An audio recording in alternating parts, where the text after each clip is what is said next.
आरा से संजय श्रीवास्तव की रिपोर्ट। संभावना आवासीय उच्च विद्यालय में दीपोत्सव 2025 का रंगारंग आयोजन।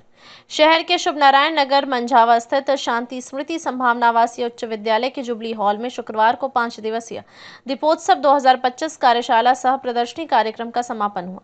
कार्यक्रम की शुरुआत मुख्य अतिथि रंजीत सिन्हा, सहायक निदेशक नाबार्ड विद्यालय की प्राचार्य डॉक्टर अर्चना सिंह एवं निदेशक डॉक्टर कुमार द्विजेंद्र द्वारा संयुक्त रूप से की गई।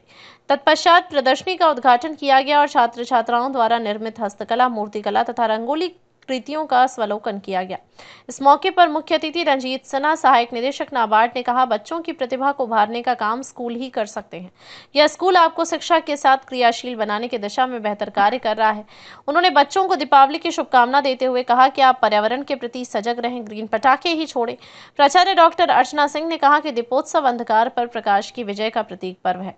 कार्यशाला के माध्यम से बच्चे अपने हाथों से दीप, कैंडल, वंदनवार, रंगोली और अन्य साज सज्जा की वस्तुएं बनाना सीख रहे हैं। यह न केवल कौशल विकास का अवसर है बल्कि भारतीय लोक शैली और परंपरा से जुड़ने का एक माध्यम भी है। उन्होंने आगे कहा कि संभावना विद्यालय शिक्षा के साथ साथ संस्कृति और परंपरा का भी संवाहक रहा है और आगे भी ऐसे आयोजनों से लोक जीवन की अमिट छाप को आने वाली पीढ़ियों तक पहुंचाने का कार्य करता रहेगा। निदेशक डॉक्टर कुमार द्विजेंद्र ने कहा कि हमारी सांस्कृतिक और सांस्कारिक धरोहरों को संरक्षित रखने के लिए ऐसे आयोजन अत्यंत आवश्यक है। कार्यशालाएं बच्चों को न केवल पारंपरिक कलाओं से जोड़ती हैं बल्कि उनमें सृजनशीलता और संवेदना का विकास भी करती हैं। लोक गायन प्रस्तुति में छात्र छात्राओं ने दीपावली, भाई दूज और छठ महापर्व पर आधारित लोकगीत प्रस्तुत कर समा बांध दिया।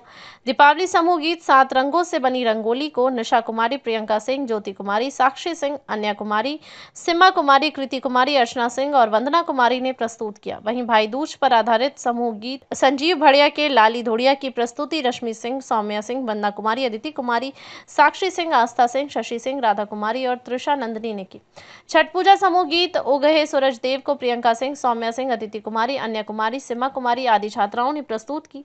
अंत में छठ पूजा समूह गीत उगही दीनानाथ को वंदना कुमारी, अर्चना चौधरी, कृति कुमारी, प्रतिमा सिंह, साक्षी सिंह, पलक सिंह और राधा सिंह ने पेश किया। कार्यक्रम के दौरान रंगोली प्रतियोगिता का उद्घाटन मुख्य अतिथि रंजीत सिन्हा, सहायक निदेशक नाबार्ड, संभावना के निदेशक एवं प्राचार्य द्वारा किया गया। जुबली हॉल में प्रदर्शनी का अवलोकन अतिथियों द्वारा किया गया। प्राचार्य डॉक्टर अर्चना सिंह ने अपने संबोधन से सभी को उत्साहित किया। रंगोली प्रतियोगिता में विजेताओं को निदेशक और प्राचार्य द्वारा पुरस्कार प्रदान किए गए। कला सृजन एवं प्रशिक्षण का दायित्व कला शिक्षक विष्णु प्रसाद और संजीव सिन्हा ने निभाया। गीत एवं नृत्य प्रशिक्षण में चिंटू कुमार, धर्मेंद्र कुमार, अमितेश कुमार और महेश कुमार का विशेष योगदान रहा। संचालन संजीव सिन्हा एवं धन्यवाद ज्ञापन निदेशक डॉक्टर कुमार द्विजेंद्र द्वारा किया गया। 5 दिवसीय कार्यशाला में लगभग 500 छात्र छात्राओं ने भाग लिया और अपनी कला एवं सृजनशीलता से विद्यालय का गौरव बढ़ाया। ये जो संभावना स्कूल में बच्चों की पढ़ाई के अलावा जो अलग प्रतिभा को उभारने का जो कार्यक्रम ये कला वर्कशॉप के माध्यम से हुआ, इनकी पेंटिंग, इनकी कलाकृति और ये सब देख के काफ़ी खुशी हुई। और ये कह सकते हैं कि मैं नाबार्ड से हूँ। नाबार्ड भी स्किल डेवलपमेंट में काफ़ी कुछ करता है। आप लोग को पता होगा कि जगदीशपुर में हम लोग ने एक खिलौने का क्लस्टर बनाया है, लकड़ी के खिलौने का। वहाँ पे भी दिव्यांग कलाकार और बच्चे लोग बनाते हैं और उनका सामान विदेशों में भी जाता है। तो इन बच्चों से भी हम आगे चल के वो उम्मीद करते हैं कि रोज़गार सिर्फ ऑफिस में टेबल कुर्सी पे बैठ के नहीं होता है। रोज़गार सृजन हमारे स्थानीय कला को आगे बढ़ा के, और इस चैनल के माध्यम से ये भी कह रहे हैं कि स्थानीय कला को आगे बढ़ाने में ये जो भोजपुरिया पेंटिंग है, जिसके बारे में हमारे भोजपुर के भी सारे लोग नहीं जानते हैं, भोजपुरिया पेंटिंग का जीआई टैगिंग हुआ है। जो यहाँ पे जितनी चीज़ लगी हुई है सब भोजपुरिया स्टाइल ऑफ पेंटिंग है। तो ये स्कूल हमको, मैं उम्मीद करता हूँ कि एक पायनियर होगा।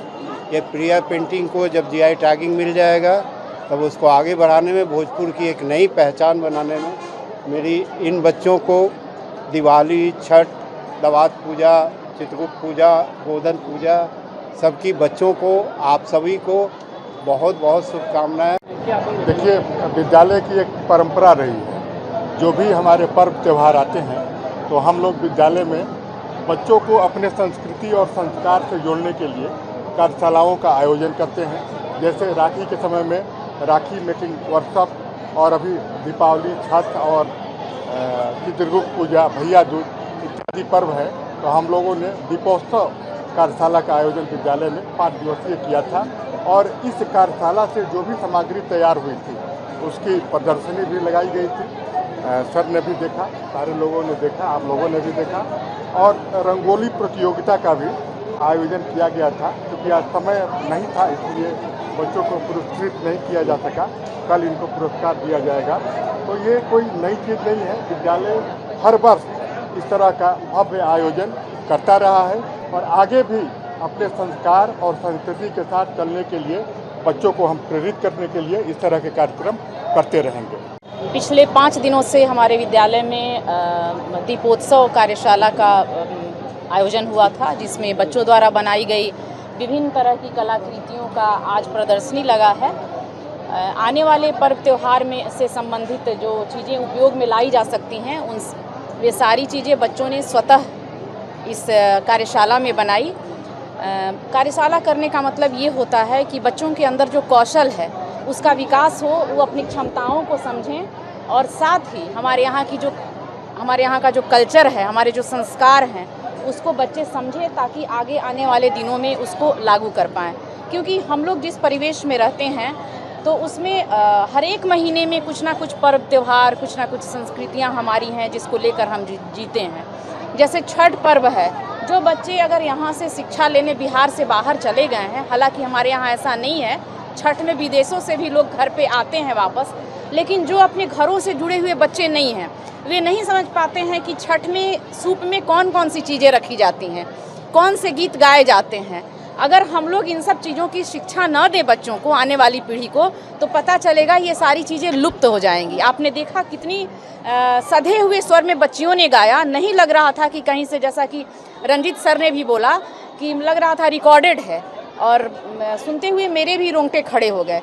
तो ये सारी चीज़ें जो होती हैं पढ़ने पढ़ाने से अलग, बच्चों के अंदर जो प्रतिभाएं हैं उसको निखारने का हम लोग प्रयास करते हैं और बच्चों को और साथ ही समाज को एक ऐसा नागरिक प्रदान करने की कोशिश करते हैं जो कि हमारी पीछे की परंपराएं, जो संस्कृतियां हैं वो जीवंत रहें, हम आने वाली पीढ़ी को दे पाएँ। आप सभी को अब तक के लिए बस इतना ही। फिर मिलते हैं एक ऐसी ही बड़ी खबर के साथ। तब तक के लिए नमस्कार और देखते रहिए न्यूज़ 24 भारतवर्ष।